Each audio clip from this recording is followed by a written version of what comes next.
তাবারাকাল্লাযী বিয়াদিহিল মুলকু ওয়া হুয়া আলা কুল্লি শাইইন কাদির।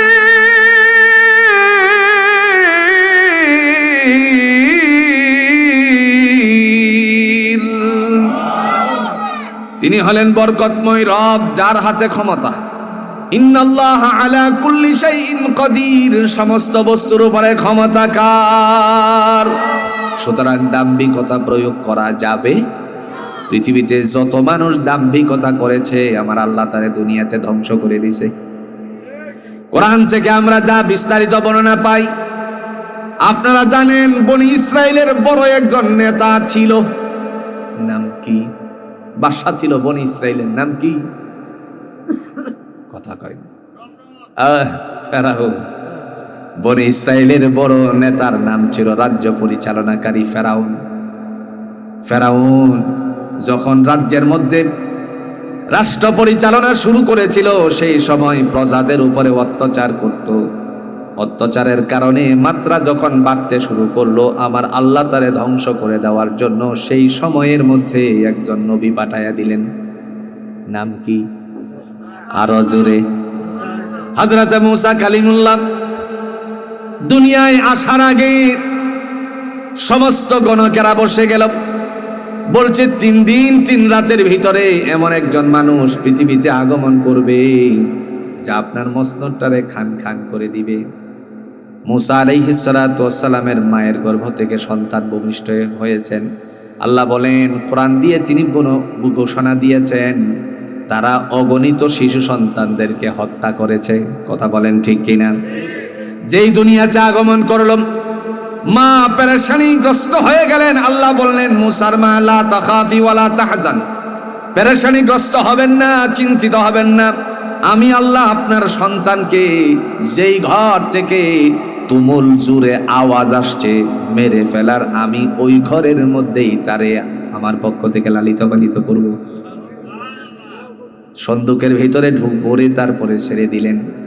যেই আসিয়া আল্লাহর বান্দি ফেরাউনের সাথে ঘাটে বসে বসে গল্প করছিল, এই ঘাটে নিয়েই আমার আল্লাহ সন্দুকটা ভিড়াইছেন। প্রশ্ন এখানে, সন্দুক যেই দিকে যাচ্ছে এই দিকে কিন্তু স্রোত না, স্রোত হলো উল্টো দিকে, সন্দুক যাচ্ছে উল্টো দিকে।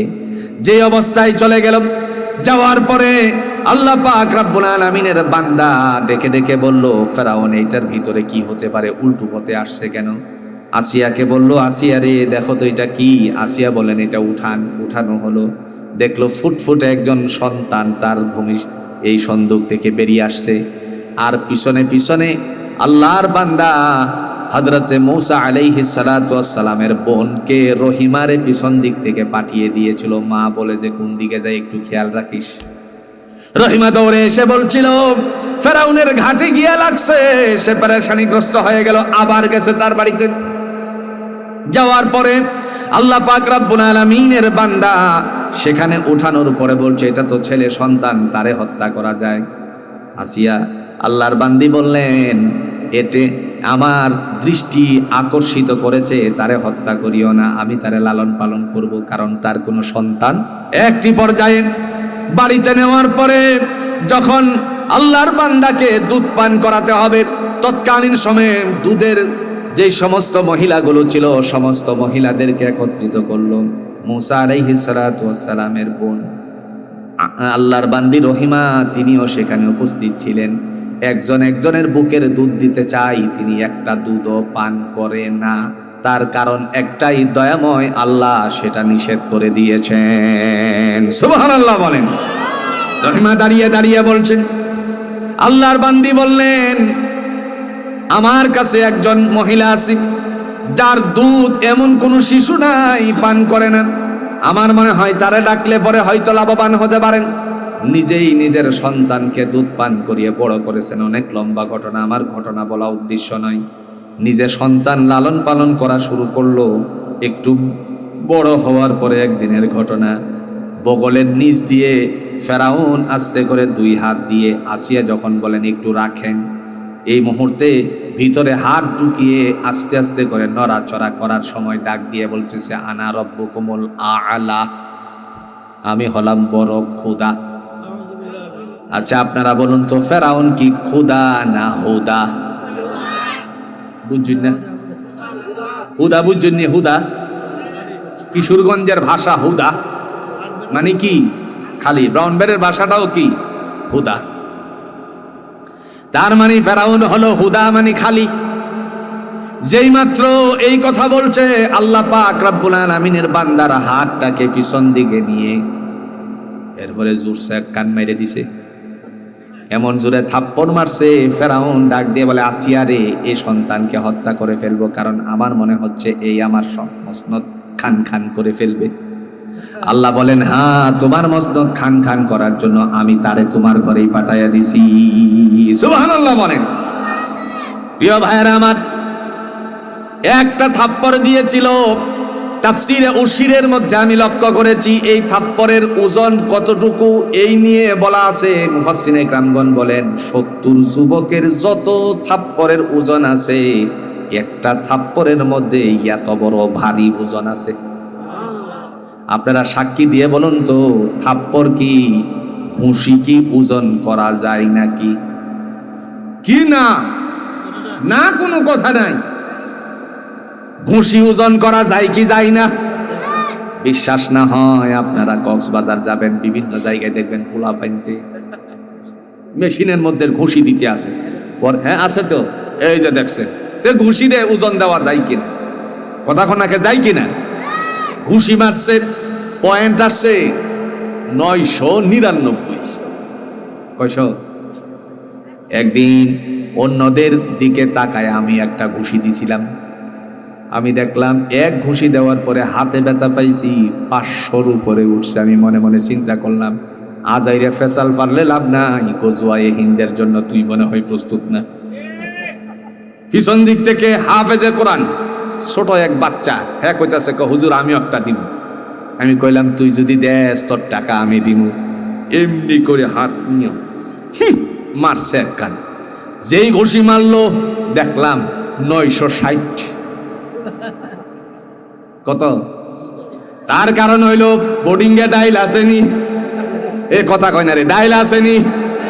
যদিও ডাইলের মধ্যে পানি বেশি, কিন্তু বোর্ডিং এর ডাইলের মধ্যে জুড়ে বলুন তো প্রোটিন কম না বেশি? আমার ভাইরা, কথা বলার উদ্দেশ্য হলো, যদি ওই সময় থাপ্পড়টা ওজন করা হতো, না জানি কত ওজনের হইতো। আল্লাহ রাব্বুল আলামিনের বান্দা থাপ্পড় মেরেছেন। সর্বোপরি কথা হলো, বনি ইসরায়েলের নবীকে ত্যক্ত বিরক্ত করার কারণে, জাতির মধ্যে দাম্ভিকতা প্রকাশ করার কারণে আমার আল্লাহ দরিয়ার মধ্যে ডুবায়া মারছে ফেরাউন রে। আমার কথার উদ্দেশ্য একটাই, সর্বোপরি ক্ষমতার মালিক, জুড়ে বলুন তিনি কে? আমরা কোরআন থেকে বিশ্বাস স্থাপন করেছি, চয়ন করেছি। ইতিহাস সাক্ষী দেয়, নমরুদরে ধ্বংস করার জন্য আল্লাহ বড় কিছু লাগাই নাই, নাকি না? একেবারে আরো জোরে। আচ্ছা আপনারা সাক্ষী দিয়ে বলুন তো, মশারে মানুষ ভয় পায় কি পাই না? মশারে যতটুকু ভয় পাই ঢাকা শহরে, ততটুকু যদি আল্লাহকে ভয় পাইতো, তাহলে আল্লাহ তার জন্য হয়ে যেত। একটা মশা কামড় দিলে পরে এটারে কি কন? মানে জ্বর, জ্বর, কাঁপুনি জ্বর। এই জ্বরটার নাম কি? আরো জোরে। ডেঙ্গু। কামড় দিছে কিসে? মশার নাম কি? না, ডেঙ্গু না, মশার নাম হলো অ্যাডিস। মশার নাম কি? অ্যাডিস। আমার একবার মনে মনে ধারণা করলাম, বর্তমান সময়ে মশা কামড় দিলে এত বড় ডেঙ্গু জ্বর হয়, এই মশার নাম যদি অ্যাডিস হয়, ফেরাউনরে যেই মশা কামড়াইছিল এই মশার নাম জানি কি আছিল? আমার ভাইরা, কথা বলার উদ্দেশ্য হলো, আল্লাহ রাব্বুল আলামিন কুহে কাফের দরজা জানালা খুলে দিলেন। যখন তার দিকে তীরে চলল, সমস্ত সৈন্যগুলো ধ্বংস করে দেওয়ার পরে দৌড়ে পালালো ঘরের ভিতরে। বিবির কাছে গিয়ে হাঁফাচ্ছে। বিবি বলে, তুমি এত হাঁফাচ্ছ কেন? সৈন্য সামর্থ্য কোথায়? বলে যে নমরুদের আল্লাহ সব শেষ করে দিয়েছে। না জানি কত বড় সৈন্য তাদের ছিল। এমনিতেই সেনাপতি মশা ঘরের ভিতরে ঢুকে রানের মধ্যে বসলো, ডাক দিয়া বিবিরা বলছে, এই যে এটা এটা কতর, এটা কোনো ব্যাপার হইল? এরকম করে মেরে দুই হাতে কি মারলে? ঘষা মারলে, এটা তো শেষ। ও ঠিকই তো বলছো, যেই মাত্র দুই হাত একত্রিত করবে আল্লাহ বলেন, ওরে মশা আমার সৈন্য, সেনাপতি তোর সামনে দুইটা সুড়ঙ্গ পথ খোলা আছে, তুই এখনো বসে আছিস কেন? দুইটা সুড়ঙ্গ পথ মাঝখানে গিয়ে এক হয়ে গেছে। আচ্ছা বলেন তো, রাস্তার মধ্যে ডিভাইডেড আছে না নাই? আবার দেখা যায় দুই দিক থেকে গিয়ে এক হইছে কি হইছে না? সাথে করে মগজের মধ্যে গেলেন, মশাকে মগজে আল্লাহ পাঠিয়ে দিলেন। সেখানে যাওয়ার পরে, ওরে দুর্বল, আজ তোর দুর্বলতা শেষ করা প্রয়োজন। নরম কিছু খাবার আছে মাথার মধ্যে, এটার নাম কি? আরো জোরে। মগজ খাওয়ার জন্য আল্লাহ বললেন, দুর্বল এখন সিনকারা সিরাপ খাইয়া বড় মোটা হয়ে গেছে। বাংলাদেশে সিনকারা সিরাপ নাই। বাঙালি মানুষ যেই মাত্র দেখছে সিনকারা খাইলে মোটা হয়, এরপরে খাইয়া খালি মোটা হয়েছে, পরে লাঞ্চে পানি জমছে, এইখানে এটা হয়েছে, ওইখানে ওইটা হয়েছে, ঠিক কিনা কর? সুতরাং ডাক্তারের প্রেসক্রিপশন ছাড়া কোনো ট্যাবলেট খাবেন না। যদি কিছু বেশি খাইতে চান, তাহলে আপনার বিবিরে বলবেন, আমারে কালো জিরার ভর্তা বানায় দাও। কথা কন নাকি? 1450 বছর আগে আমার নবী বলছেন, হুব্বাতুস সাওদা ইল্লাল মাউত, মৃত্যু ছাড়া যত রোগ আছে সমস্ত রোগের ওষুধের নাম হলো কালো জিরা। কথা বুঝেন তো? কালো জিরার ভর্তা রাখবেন খাবারের টেবিলের মধ্যে, খাবারের দস্তরখানের মধ্যে মধু রাখবেন। রাসূল এইগুলোকে পছন্দ করতেন। বেশি বেশি করে দুধ পান করবেন, দুধের মধ্যে আমার আল্লাহ সবচেয়ে বেশি প্রোটিন দান করেছেন। 40-এর বয়স এর ঊর্ধ্বে যাদের বয়স হয়ে গেছে, আপনারা প্রত্যেক রাতে 1 গ্লাস করে দুধ পান করবেন। এর পিছনে কারণ হলো হাড়গুলো ক্ষয় হবে না, হাড়ের সমস্ত জয়েন্টগুলো আল্লাহ রাব্বুল আলামিন সতেজ রেখে দিবেন। কিন্তু আমাদের দেশে দেখা যায় দুধ বিক্রি করে তারপরে শুটকি কিনে। কথা কয় না রে? আমি কি ভুল বলছি ভাই? গাভীর দুধ বিক্রি করে শুটকি কিনে, যেটা খাইলে পরে নিজেদের অবস্থা দুর্বল হয়। একজনের সাথে মুসাফা করতে গেলে বড় লজ্জা লাগে, কারণ লজ্জা শুটকি খাইয়া মুসাফা করলে জোরে কনসে গন্ধ লাগে, কি লাগে না? আমার ভাইরা, যে কথা বলছিলাম, আল্লাহ রাব্বুল আলামিন তিনি বলেন, তুমিনুনা বিল্লাহ, বিশ্বাস স্থাপন করতে হবে। জোরে বলেন, কার উপরে? নমরুদরে ধ্বংস করার জন্য অল্প একটা মশাই যথেষ্ট ছিল। এই জন্য দাম্ভিকতা প্রকাশ করা যাবে না। তাবারাকাল্লাযী বিয়াদিহিল মুলকু ওয়া হুয়া আলা কুল্লি শাইইন কাদির। তিনি হলেন বরকতময় রব, যার হাতে ক্ষমতা, ঠিক কিনা কন? তিনি আরো কোরআন দিয়া বলেন, কুলিল্লাহুম্মা মালিকাল মুলক, নবী আমার আপনি বলেন, রাজত্বের মালিক আমি আল্লাহ। তুতিল মুলকা মান তাশা, যাকে ইচ্ছা করি রাজত্ব দান করি। ওয়া তানজিউল মুলকা মিম্মান তাশা, যাকে ইচ্ছা করি তার কাছ থেকে রাজত্বটা ছিনিয়ে নেই।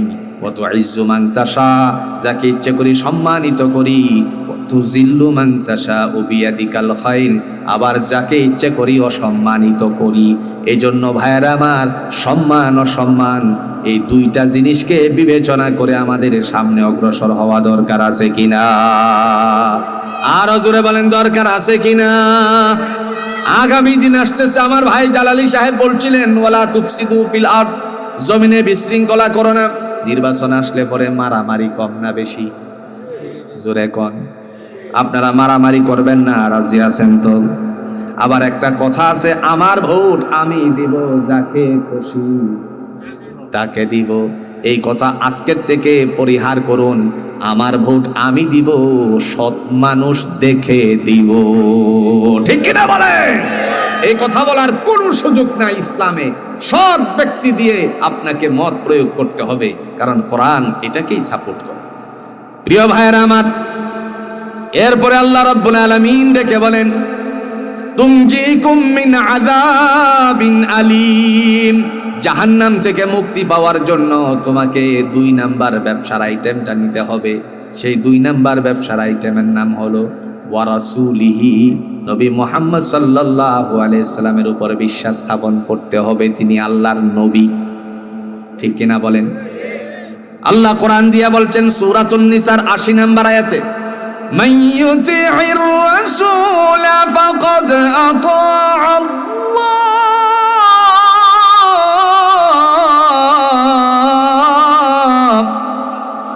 ওয়া মান তাওয়াল্লা ফামা আরসালনাকা আলাইহিম হাফিযা।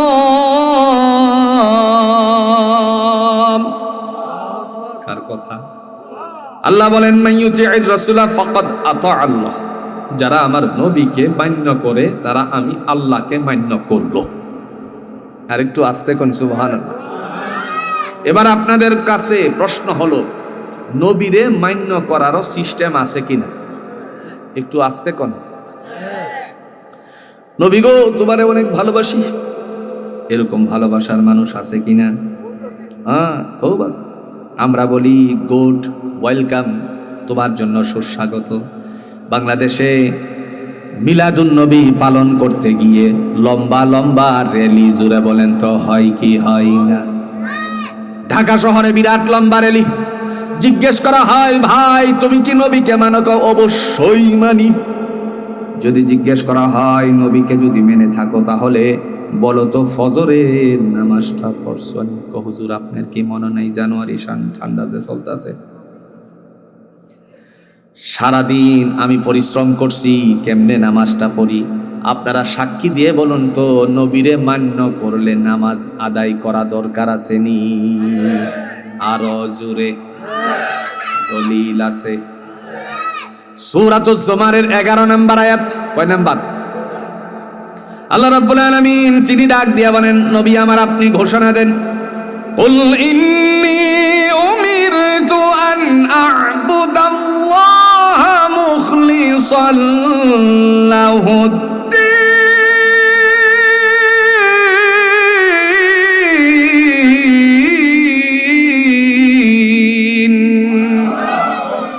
ও নবী আপনি বলুন, ইন্নী উমিরতু, আমি আদিষ্ঠিত হয়েছি, আন আ'বুদাল্লাহা মুখলিসাল লাহুদ্দিন, নিষ্ঠার সাথে কেবল আল্লাহর গোলামি করার জন্য।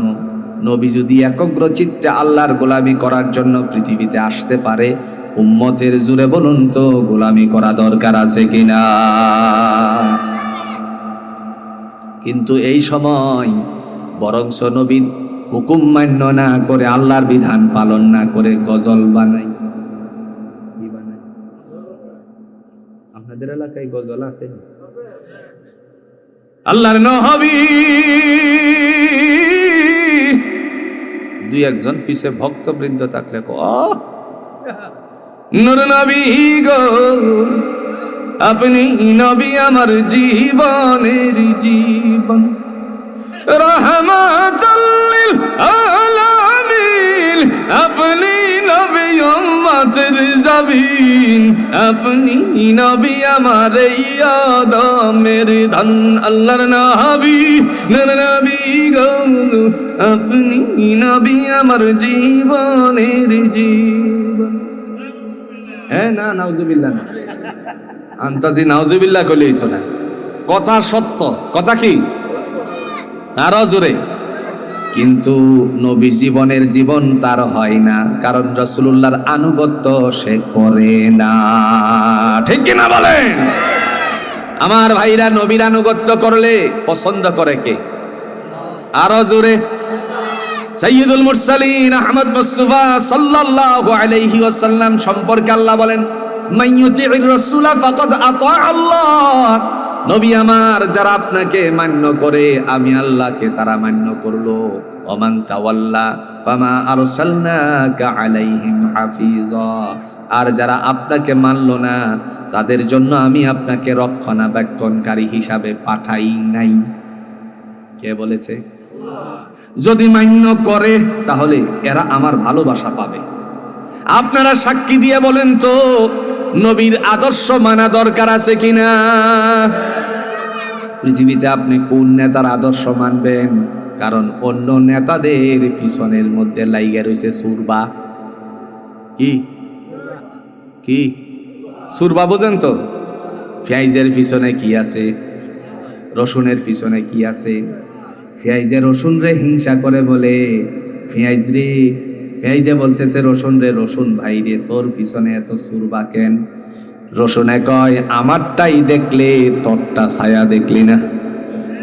কথা কয় না? কার আদর্শ মানবেন? হের আদর্শের মধ্যে তো বিরাট ঝামেলা না?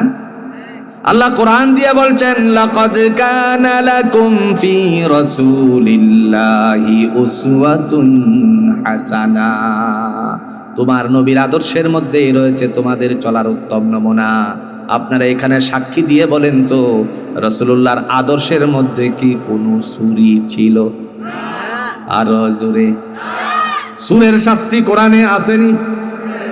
যদি ইসলাম কায়েম হতো, সমস্ত পার্লামেন্ট যদি কোরআনের শাসন দিয়ে চলতো, তাহলে আজকে দেখা যেত বাংলাদেশের সমস্ত চুরি বন্ধ হয়ে যেত। আমাদের দেশের বর্তমান সময়ের যে সরকার, নাম কি? আরো জোরে। মিস্টার ইউনুস বেড়া, প্রফেসর ইউনুস নতুন কারিকুলাম বাইর করছে। তিনি বলতেছেন, এবার নির্বাচনে ভোট দিবা দুইটা, একটা হলো শিল দিয়া দিবা, আর একটা রাইট চিহ্ন দিবা। একটা হলো হাঁ, আর একটা হলো, কথা কয় না, হ্যাঁ না। আচ্ছা, আপনারা কি হাঁয়ের পক্ষে না নায়ের পক্ষে? কারা কারা হাঁর পক্ষে আছেন? দু হাত উঁচু করে দেখান, আল্লাহ কবুল করো। যদি হাঁয়ের পক্ষে থাকেন, ভোট দেওয়ার সময় যদি হাঁটাকে রাইট দেন, তাহলে দেশের চুরি বন্ধ হয়ে যাবে, রাহাজারি বন্ধ হয়ে যাবে, জিনা ব্যভিচার বন্ধ হয়ে যাবে, এদেশে কোনো অন্যায় চলবে না, গরিবের হক নষ্ট করবে না, গরিবের লাইল কাটবে না। এটা তো রাসূলুল্লাহর কথাই ছিল। আল্লাহর নবী কোরআন দিয়ে আল্লাহ পাক বলেন, আমার নবীর আদর্শের মধ্যে রয়েছে তোমার উত্তম নমুনা। কথা কন্যাকে কিসের নমুনা? নবীজি কি চুরির ব্যাপারে নিজের সতর্কতা করছে কি করছে না? রাসূলুল্লাহর আদর্শের মধ্যে জুড়ে বলেন তো কোনো চিন্তাই ছিল? রাহাজারি, অন্যায়, জুলুম, সাদাবাজি। কেমন তিনি নিট অ্যান্ড ক্লিন ছিলেন, কেমন ব্যক্তিত্ব ছিলেন, একটু সহজ করে বোঝার জন্য বলছি। আল্লাহর নবী সাইয়্যিদুল মুরসালিন আহমদ মুস্তাফা সাল্লাল্লাহু আলাইহি সাল্লাম, তিনি চুরকে অত্যন্ত কোরআনের আলোকে বিচার করতেন। তিনি যখন একদিন মিম্বরের মধ্যে বসলেন, দুইজনে কানাঘুষা শুরু করলেন। তারা দুইজন হলো হযরত আবু বকর এবং উমর রাদিয়াল্লাহু তাআলা আনহুমা। হযরত উমর বললেন, ভাই আবু বকর রাদিয়াল্লাহু তাআলা আনহু ডেকে বললেন, আবু বকর ভাই আমার, একটু পরে মিম্বরে যেই নারীর বিচার করা হবে, এই নারীর হাত কাটা হবে। কুরাইশ বংশের, নবীর বংশের নাম জুড়ে বলেন কি? রাসূলুল্লাহর বংশের ইজ্জত চলে যাবে। কে আছে আল্লাহর নবীর কাছে এই কথাটা গিয়ে বলবে, যেন একটু আঙ্গুল কেটে বিচারটারে শিথিল করে? কেউ সাহস পাচ্ছে না। মুহূর্তের মধ্যে ডেকে বললেন, আমার কাছে একজন আছে, রাসূল যাকে অত্যন্ত ভালোবেসে লালন পালন করেছেন, তার নাম হলো যায়েদ ইবনে হারেসা রাদিয়াল্লাহু তাআলা আনহু। হযরত যায়েদ আল্লাহর বান্দার একজন সন্তান ছিল, যার নাম ছিল উসামা। ডেকে বললেন, উসামার দ্বারাই নবীজির কাছে এই সংবাদ পাঠানো সম্ভব। সাথে সাথে আল্লাহ পাক রব্বুল আলামিনের বান্দা আবু বকর রাদিয়াল্লাহু তাআলা আনহু বললেন, তারে ডাকাও। ডাকানোর পরে আসছেন, আসার পরে বললেন, তুমি কি তোমার দাদা জানের কাছে একটা সংবাদ পৌঁছাতে পারবে নাকি? ডেকে ডেকে বললেন, কিসের সংবাদ? তুমি কানে পৌঁছিয়ে দিবা, যেই নারীর কিছুক্ষণ পর বিচার করা হবে, সেই নারী কুরাইশ বংশের, তার হাতটা না কেটে যদি একটু আঙ্গুল কেটে বিচারটারে শিথিল করা হয়, তাহলে এমত অবস্থায় আপনার সাথীরা সাহাবীরা খুশি হয়ে যায়। তো ঠিক আছে। রাসূলুল্লাহ সাল্লাল্লাহু আলাইহি সাল্লাম মিম্বরের মধ্যেই বসা। যায়েদ ইবনে হারেসা রাদিয়াল্লাহু তাআলা আনহুর সন্তান উসামা আস্তে আস্তে করে সামনে গেল, কানটার কাছে মুখটা নিয়ে বললেন, দাদা যান, আপনার বংশের নাম কি? কুরাইশ বংশ। আর আজকে যে বিচার করা হবে মহিলার, সেও তো কুরাইশ বংশের। একটু পরে যে বিচারটা করবেন, হাত কাটলে আপনার বংশের ইজ্জত চলে যায়। নবী গো, আপনি যদি একটু তার আঙ্গুল কেটে বিচারটা শিথিল করতেন, তাহলে সাহাবীরা খুশি হয়ে যেত। আস্তে করে রাসূল বসা ছিলেন, তিনি চেহারা মলিন করে দাঁড়ায় গেলেন আর বলছেন, কে আমাকে উসামা, আমার কাছে কে উসামাকে পাঠিয়েছো? সাথে সাথে বললেন ওয়াল্লাহি বিল্লাহি তাল্লাহি, আল্লাহর কসম করে বলি, আল্লাহর শপথ করে বলি, আমার কন্যা সন্তান ফাতেমাও যদি চুরির দায়ে আজকে এই কাঠগড়ায় আসতো, আমি আল্লাহর কোরআনের আইন বাস্তবায়ন করতে গিয়ে তার হাত কেটে দিতাম। সুবহানাল্লাহ বলেন। কোনো ধরনের স্যাক্রিফাইস এখানে নাই, কোরআন আছে যেখানে শান্তি আছে। প্রিয় ভাইরা আমার, আজকে আমাদের অবস্থাটা কি? চুরির সংখ্যা কম না বেশি? আপনি কার আদর্শ নিবেন? একমাত্র আদর্শ হলো আল্লাহর নবীর আদর্শ নিলে পরে আল্লাহ বলছেন তোমার চলার জন্য উত্তম নমুনা হয়ে যাবে। ওয়া রাসূলিহি, নবী মুহাম্মদ সাল্লাল্লাহু আলাইহি সাল্লামের উপর বিশ্বাস স্থাপন করতে হবে। যদি নবী মুহাম্মদ সাল্লাল্লাহু আলাইহি সাল্লামকে কেউ বিশ্বাস স্থাপন করে, রাসূলুল্লাহর আদর্শ মেনে চলে, আল্লাহর নবী সাইয়্যিদুল মুরসালিন আহমদ মুস্তাফা সাল্লাল্লাহু আলাইহি সাল্লামের ইসলামের উপর অটুট থাকে, তাহলে আল্লাহ বলেন আমি তাদেরকে অত্যন্ত মহাব্বত করব। সুবহানাল্লাহ বলতেন না? দলিল আছে, আর একটু জোরে কোন। قل إن كنتم تحبون الله فاتبعوني يحببكم الله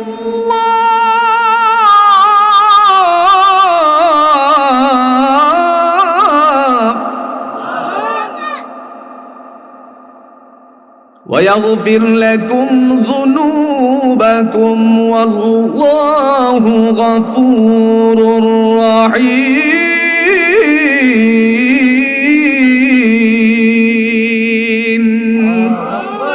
কার কথা? আল্লাহ বলেন কুল, ও নবী আপনি বলুন, ইন কুনতুম তুহিব্বুনাল্লাহ, যারা আমি আল্লাহর ভালোবাসা পেতে চাই, ফাত্তাবিউনি, তারা যেন আপনার অনুকরণ করে। নবী নামাজ পড়ছে, অনুকরণ করতে গিয়ে নামাজ পড়া লাগবে না। নবীজি হজ করছেন, যদি হজ করার সামর্থ্য থাকে হজ করবেনি। নবীজি যাকাত দিছেন, যদি যাকাত দেওয়ার সামর্থ্যবান হয় তাইলে যাকাত দেওয়া লাগবেনি। নবীজি রোজা রাখছেন, যদি সুস্থ থাকে, রোজা রাখার মতন বডিটা তৈয়ার থাকে, তাহলে রোজা রাখবেনি। কথা কোন নাকে? আর একটু আস্তে কর। নবী মুহাম্মদ সাল্লাল্লাহু আলাইহি সাল্লাম গরিবের হক আদায় করেছেন। যদি নবীর আনুগত্য করতে চায়, জোরে বলুন তো গরিবের হক আদায় করা লাগবে কি লাগবে না? আরো জোরে বলেন, লাগবে কি লাগবে না? যদি নবীর আনুগত্য করতে হয় তাহলে অবশ্যই বান্দাকে সকলের সাথে উত্তম ব্যবহার করতে হবে। কারণ ইসলামের নবী হুসনুল খুলুক বলে আখ্যায়িত হয়েছিলেন, তিনি উত্তম চরিত্রের অধিকারী। কে বলেছেন? আরেকটু জোরে বলেন। লাকাদ কানা লাকুম ফি রাসূলিল্লাহি উসওয়াতুন হাসানা, তোমার নবীর আদর্শের মধ্যে রয়েছে তোমার উত্তম নমুনা। নবী তো মানুষের সাথে কথা বলতেন, উত্তম সুরে কথা বলতেন। এখন আপনি নেতা হইছেন নাক ফাটাইয়া। কথা কোন নাকে? না ভুল কইতেছি? আপনাদের কি খারাপ লাগতেছে? আল হাক্কু মুররুন, সত্য সব সময় কি হয়? তিতা হয়। আচ্ছা আপনারা বলেন তো, কোরআন মানলে পরে অর্থনীতির মধ্যে হারাম খাওয়া যাবে নাকি? অর্থনীতির ব্যাপারে কোরআন নাই? হারাম খাওয়া যাবে। সুদ আগে পুরুষেরা খাইতো, এখন মেয়েরাও খায়। আমরা কেন পিছায় আছি? এখন স্বামীর পকেটের থেকে 1000 টাকা দিছে, 1000 টাকা পাইয়ার সাথে সাথে 100 টাকার দরে লাগাইয়া দিছে। আছে না নাই? হয়তো আপনাদের এই শিমরাইল কান্দিতে না থাকতে পারে। ইনসাফ প্রতিষ্ঠার জন্য সামাজিক জীবনে, পারিপার্শ্বিক জীবনে, রাষ্ট্রীয় জীবনে ইসলাম প্রতিষ্ঠা করার জন্য ন্যায় ইনসাফ ভিত্তিক সমাজ প্রতিষ্ঠা করা, জোরে বলুন দরকার আছে কিনা? আমার ভাইরা, আল্লাহ পাক রব্বুল আলামিন তিনি কোরআন দিয়ে বলছেন, খবরদার তুমি সুদ খায়ো না। আর সুদখোরদেরকে আমার আল্লাহ পাক রব্বুল আলামিন কিয়ামতের ময়দানে শয়তানদের মতন দাঁড় করায়া রাখবে। জোরে কন্যা নাউজুবিল্লাহ। আমার বোনদেরকে বলি, খবরদার সুদের পয়সা আপনার সন্তানের মুখে খাবার হিসাবে দিবেন না, ঘুষের বাণিজ্যের পয়সা আপনার সন্তানের মুখের ভিতরে খাবার হিসাবে দিবেন না। বাংলাদেশের ইতিহাস বাস্তবায়িত করেছে, যেই দিক থেকে টাকা আসে সেই দিক থেকে পকেটের ভিতরে ঢোকানোর কারণে আমার আল্লাহ সন্তান নষ্ট করে দিয়েছে। আপনারা অবশ্যই মনে আছে, এক সময়ে এদেশের স্বরাষ্ট্রমন্ত্রী ছিল মিস্টার নাসিম, আলেমদের উপরে নির্বিচারে গুলি চালাইছিল। ওই সময় গুলি যারা চালাইছিল এদের মধ্য থেকে একজনের সন্তানের নাম ছিল ঐশী। কথা কন নাকে? খালেদা জিয়ারে মানুষ এত ভালোবাসে কেন? আলেমরা বিভিন্ন জায়গায় মাহফিল করার পরে রাস্তা দিয়ে যাওয়ার সময় চিন্তা করে তার কবরস্থানে একটু দোয়া করে দেয়। কথা কন নাকে? তার পিছনে কারণ একটাই, সে কোরআন বিদ্বেষী ছিল না, আমার দেশের আলেমদেরকে সে নির্যাতন করত না। ঠিক না বলেন? আর যে নির্যাতন করছে, ও বুঝেন নাই?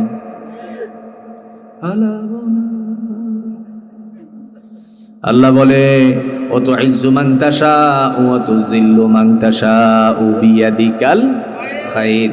আল্লাহ বলেন, ইজ্জতের মালিক আমি, বেইজ্জতির মালিক আমি। প্রজাদের উপরে নির্বিচারে তোরা অত্যাচার করছিস, আমি আল্লাহ পালাই বই নাই। শুধু এটা না, গোষ্ঠী সুদ্ধা পলায়নের ব্যবস্থাপনা করে দিয়েছে। আমি ভুল কয়ে লাইছি? গোষ্ঠী সুদ্ধা পলাইছে।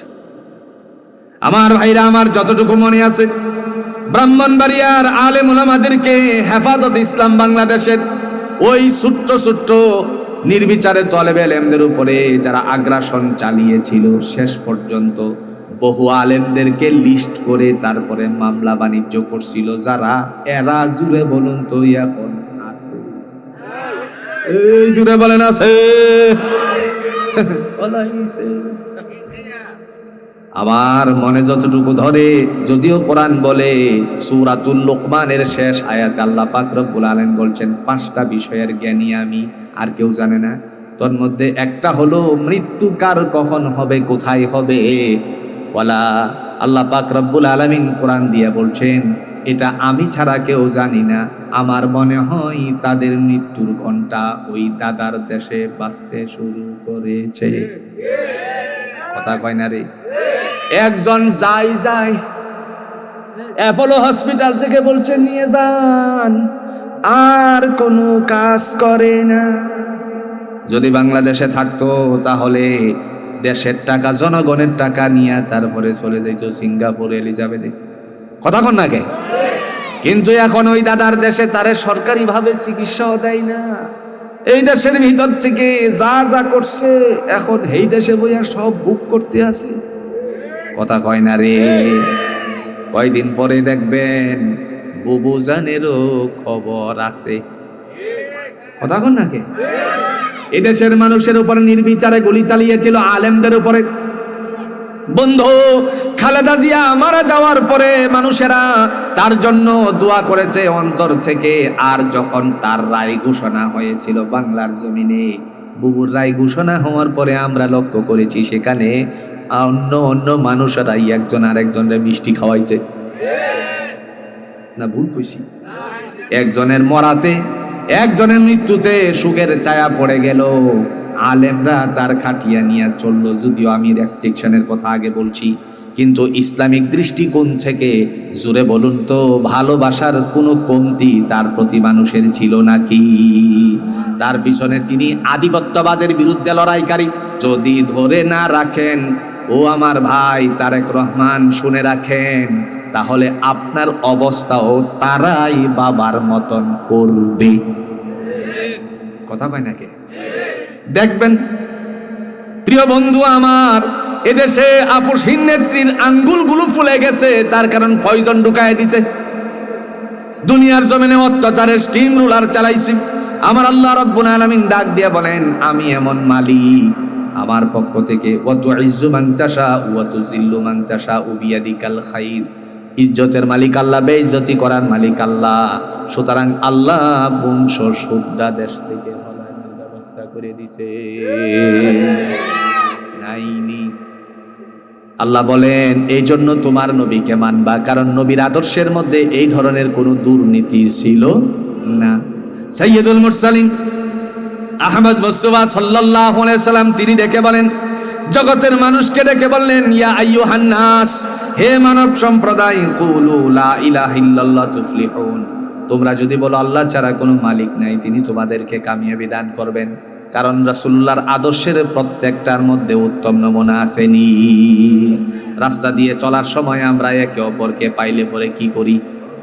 আর জোরে এই সালাম শুধু বিনিময় করলাম, কিন্তু মুফাসসির ইকরামগণ বলেন সালামের মাধ্যমে তিনটা জিনিসের ঘোষণা দিতে হবে। কয়টা? আর জোরে সালাম দেনেওয়ালা এই কথা বলবে, ভাই আপনাকে আমি সালাম দিলাম, আপনার উপর শান্তি বর্ষিত হোক। সাথে সাথে সে বলবে, আমি আপনার ইজ্জতের নিরাপত্তা দান করলাম। যদি কেউ সালামের বিনিময়ে ইজ্জতের নিরাপত্তা দেয়, সে কশিনকালেও তারে বেইজ্জতি করতে পারে না। ঠিক না বলেন? আবার সালাম দেনওয়ালা ঘোষণা দিবে, ভাই আমি আপনার মালের নিরাপত্তা দিলাম। যদি কেউ সালাম দেওয়ার পরে মালের নিরাপত্তা দিত, তাহলে ডাকাতি করতে পারত। কথা কয় না রে? এটা আমার কথা বলি। এই যে আমার ভাই জালালি সাহেব চলে গেছেন সিলেটের এক প্রোগ্রাম করে, আসার সবাই জালালি সাহেব সহ আরো কয়েক জালালির এই একসাথে ডাকাইতে নিয়ে বানছে। কথা কয় না? গেছে গা, শেষের ব্যক্তি ছিলাম আমি। কথা বুঝেন নাই? শেষের ব্যক্তি কাটা আমি। আয়সা বলতেছে, আসসালামু আলাইকুম। আমি বললাম ওয়ালাইকুম আসসালাম। হুজুর আর কয়েকজন হুজুর হেন আছে, আপনার একটু সাক্ষাৎ করতে বলতেছে। বাপ সাপ দেখেই তো বুঝছি এরা কোন দেশের লোক, কোন ক্যাম্প করবার লাগিয়ে আইছে। কথা বুঝেন নাই? জালালি সাহেবরে গিয়ে দেখি আরো কয়েক জালালি এনে। আমি বললাম, কি ব্যাপার ভাই, কইখানে আসি? ঠান্ডার মধ্যে বইও আটকায় রাখছে। হেরা সালাম দিছে, সালাম দেই কাম করছে। আবার বলতেছে, হুজুর আপনারে কি আমরা কোনো কষ্ট দিছি? কথা কয় না? কি দিছে? কোনো কষ্ট দিছি? আপনার সাথে কোনো বেয়াদবি করছি? টাকাও নিয়ে নিছে, ঠান্ডার মধ্যে বসায়া রাখছে, এরপরে কয় কি বেয়াদবি করছে না? কথা কন না কে? সে যদি সালাম দেওয়ার অর্থ মর্মার্থ বুঝতো, সালাম দেনেওয়ালা এই কথা নিরাপত্তা দেওয়ার জন্য ঘোষণা দিবে, আবার জানের মালের নিরাপত্তা দেওয়ার জন্য ঘোষণা দিবে, সেই মানুষ কশিনকালেও ডাকাতি করতে পারতো না। ঠিক কিনা বলেন? প্রিয় ভাইরা আমার, সালাম দেনেওয়ালা তিনি যদি এই কথা ঘোষণা দিত, আমি আমার মুসলমান ভাইয়ের সম্মানের নিরাপত্তা দিলাম, তাহলে কখনো কোনো ভাই কোনো জায়গায় অসম্মানিত হতে পারত না। এই জন্য রাসূলুল্লাহর আদর্শের মধ্যে জুড়ে বলুন তো, সালাম আসেনি? আরো জোরে নাকি ফুল্লে দাউনেগার আছে? দুইজন সাহাবী এসে প্রশ্ন করেছেন, কিতাবুল ঈমান অধ্যায়ে বুখারীর বর্ণনায় আসছে, আইয়ুল ইসলামি খায়রুন, নবী গো ইসলামে উত্তম কাজ কি? রাসূলুল্লাহ সাল্লাল্লাহু আলাইহি সাল্লাম বললেন, তুতঈমুত তাআম ওয়া তাকরাউস সালাম, একে অপরকে খাবার দিবা। আত্মীয় স্বজন যারা আছে, ব্যয় যারা আছে, দুনিয়ার জমিনে নিজস্ব মানুষগুলো যারা আছে, একজনের সাথে সাক্ষাৎ হওয়ার পরে তোমার সামর্থ্য আছে বুকার্ত, তারে তুমি খাবার দিবা। আর একে অপরের সাথে সাক্ষাতের পরে সালাম বিনিময় করবা। সুবহানাল্লাহ বলেন। এই সময় সাহাবী বললেন, ওগো আল্লাহর হাবিব, লোকটা যদি আমার অপরিচিত হয়, কি হয়? রাসূল বললেন, মান আরাফতা ওয়া মান লাম তারিফ, যদিও সে তোমার অপরিচিত হয় অথবা পরিচিত হয়, তাহলেও তুমি সালাম দিবা। তার মানে রাসূলুল্লাহর আদর্শ মানতে গিয়ে জুড়ে বলুন তো, সালাম বেশি দেওয়া দরকার আছে কিনা? মনে হয় বিবিরে সালাম দেওয়া যাবে না। আজকে ঘরে গিয়ে বিবিরে সালাম দিবেননি? কথা কয় না রে? লজ্জা লাগতেছে। বিবিরে যদি সালাম দেন, আসসালামু আলাইকুম, বিবি বলবে সর্বনাশ, শিমরাইল কান্দি, হ্যাঁ শিমরাইল কান্দি কবরস্থানের মাহফিল থেকে আয়া কি মুমিন হয়ে গেছে নাকি? হ্যাঁ, কাকরাইলের মুরব্বী হয়ে গেছে নাকি? আপনি বিবিরে গিয়ে সালাম দিবেন। আপনার কোরআনে একটা সূরা আছে যার নাম হলো সূরাতুন নূর। নাম কি? সূরাতুন নূরে আল্লাহ কোরআন দিয়ে বলছেন, তুমি যদি তোমার মায়ের ঘরেও ঢুকতে চাও দুপুর বেলায়, তখনকার সময় দুপুরে বিশ্রাম করতো, তখন তুমি তার ঘরে ঢুকার সময়ে সালাম দিবা। যদি সে উস্কু খুস্কু পোশাকে থাকে, যেন সে নিজেকে পরিপাটি করতে পারে। সুবহানাল্লাহ বলতেন না? এই জন্য ঘরে গিয়ে বিবিরে সালাম দিবেননি, আর মোবাইলে আপনি আগে বলবেন হ্যালো। কথা কয় না? আগে কি বলবেন? জোরে বলেন, আগে কি বলবেন? আল্লাহ রাসূল সাল্লাল্লাহু আলাইহি সাল্লাম 1450 বছর আগে বলছেন, বান্দা তুমি একে অপরের সাথে সাক্ষাৎ হওয়ার পরে একজনের সাথে আরেকজনে কথা বলার আগে কি দিবা? আরো জোরে। এখন আপনি মোবাইল হাতে নিয়ে বলছেন হ্যালো, আসসালামু আলাইকুম। তাহলে হ্যালো কইয়া কি কইছেন? আসসালামু আলাইকুম। তার মানে এটা কি রাসূলুল্লাহর আদেশের পক্ষে হলো না বিপক্ষে হলো? এই জন্য আল্লাহ পাক কোরআন দিয়া বলেন, ওয়া রাসূলিহি, নবীকে মানতে হবে, নবীর আদর্শ মানতে হবে, রাসূলুল্লাহর জীবন আদর্শ অনুযায়ী জীবন গঠন করতে হবে।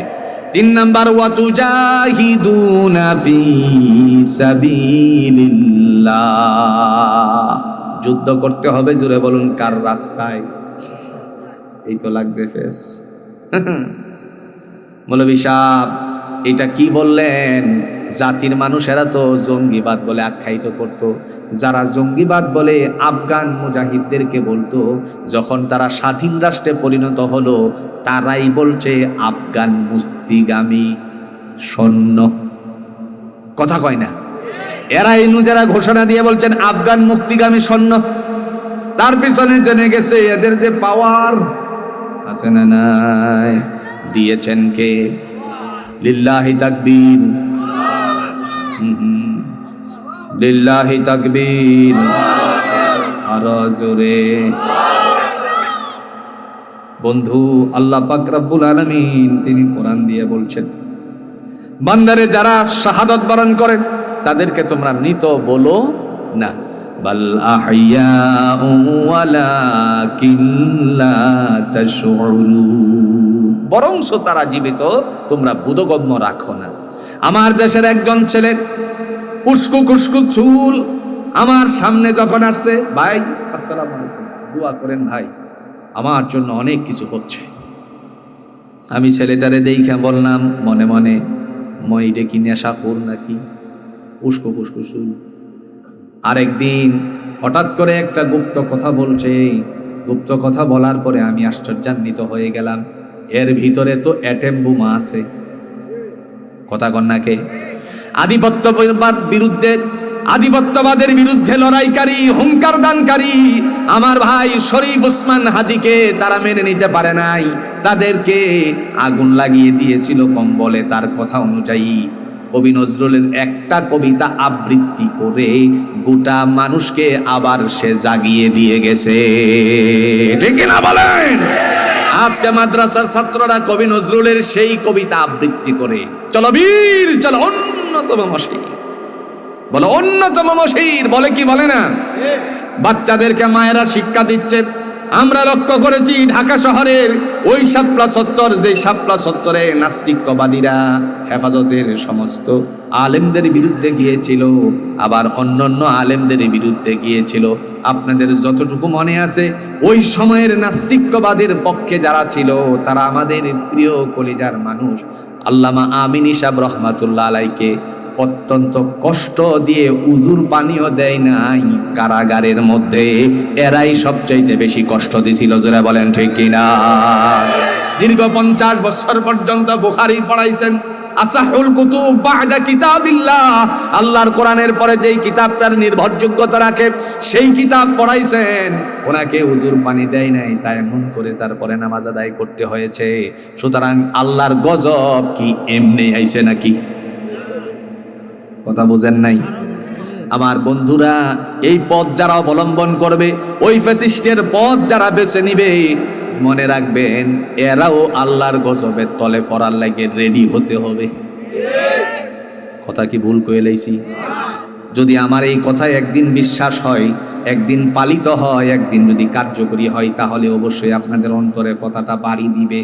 আমার ভাইরা, মহান আল্লাহ রাব্বুল আলামিন যিনি বলেন, বান্দারে শোনো, এই কাজ করতে গেলে তোমাদের দুইটা জিনিস লাগবে, বিআমওয়ালিকুম ওয়া আনফুসিকুম, জান দিতে হবে, মালও দিতে হবে। সুতরাং আমরা ইসলামের কাজগুলো করতে, জোরে বলেন, রাজি আছিনি? আল্লাহ পাক রব্বুল আলামিন বলেন, ইয়া আইয়ুহাল্লাযীনা আমানু হাল আদুল্লুকুম আলা তিজারাতিন তুনজিকুম মিন আযাবিন আলীম। হে মুসলমান, হে ঈমানদার, হে মুসলমান মায়ের সন্তান মুসলমানেরা শোনো, হাল আদুল্লুকুম আলা তিজারা, আমি কি তোমাদেরকে এমন একটা ব্যবসার কথা বলবো না, যেই ব্যবসার দ্বারা তুমি তুনজিকুম মিন আযাবিন আলীম, ভয়ানক শাস্তি থেকে নিষ্কৃতি পাবে। আপনারা বলুন তো, এই ব্যবসা করতে গেলে সময়ে সময়ে নাকি কন্টিনিউ? আমার কথা বুঝেন নাই? একটু উদাহরণ দিলে বুঝবেন। কেউ কেউ যেন বলছে নির্বাচন আসলে পরে টুপি লাগাই। আরেকজন কুমিল্লার বলেই ফেলছে নির্বাচনের আগ পর্যন্ত কেউ নামাজ ছাড়বা না, তার মানে নির্বাচন গেলে নামাজ খতম। কথা কয় না? কথা কন না কেরে? ও বন্ধু, হুজুর কইছে উজু আসেনি, এরা উজু লাগেনি। কথা বুঝেন নাই? এদের তো উজু, এরা কন্ডিশনের উপরে নামাজই শুরু করছে। কিন্তু ইমানদারের জন্য আল্লাহ বলছেন, উদখুলু ফিস-সিলমি কাফা, প্রবেশ করো ইসলামে পরিপূর্ণ রূপে। অর্ধেক মানবা অর্ধেক মানতা না, কয়দিন পড়বা কয়দিন পড়তা না, এটা ইসলামে চাই না। ঠিক কিনা বলেন? বিআমওয়ালিকুম ওয়া আনফুসিকুম, জানমাল দিয়ে তোমাদেরকে অবশ্যই আল্লাহর পথে লড়াই করতে হবে। এই জন্য 3টা ব্যবসার আইটেম আল্লাহ দিয়েছেন। আমরা যদি এই 3 আইটেমের সাথে চলতে পারি, জুড়ে বলুন তো, জাহান্নাম থেকে মুক্তি দান করবে কে? আপনারা হজ করতে গিয়ে কাবা ঘরের যে কালো গিলাপটা আছে, এখানেও দেখবেন লেখা আছে খোদাই করে, লা ইলাহা ইল্লাল্লাহু মুহাম্মাদুর রাসূলুল্লাহ। তাকায় দেখবেন ওয়াচ টাওয়ারের দিকে নিচে দিয়ে লেখা আসতেছে একসাথে, লা ইলাহা ইল্লাল্লাহু মুহাম্মাদুর রাসূলুল্লাহ সাল্লাল্লাহু আলাইহি সাল্লাম। মসজিদে নববীর দরজার উপরে লেখা আছে উদখুলুহা বিসালামিন আমিন, জানালার উপরে লেখা আছে লা ইলাহা ইল্লাল্লাহু মুহাম্মাদুর রাসূলুল্লাহ। যারা হজ করতে গিয়ে, উমরা করতে গিয়ে 2 রাকাত নামাজ আদায় করার জন্য 2টা মসজিদে যায়, একটা হলো মসজিদুল কুবা আর একটা হলো মসজিদুল কিবলাতাইন। 2টার মিম্বারের মধ্যে লেখা আছে লা ইলাহা ইল্লাল্লাহু মুহাম্মাদুর রাসূলুল্লাহ। সুতরাং ইসলামের মধ্যে কোনো বিশৃঙ্খলতা পছন্দ আল্লাহ করে না। ভাইরা আমার, আল্লাহ আমাদের সবাইকে দ্বীনের উপর অটুট থাকার তৌফিক দান করুন।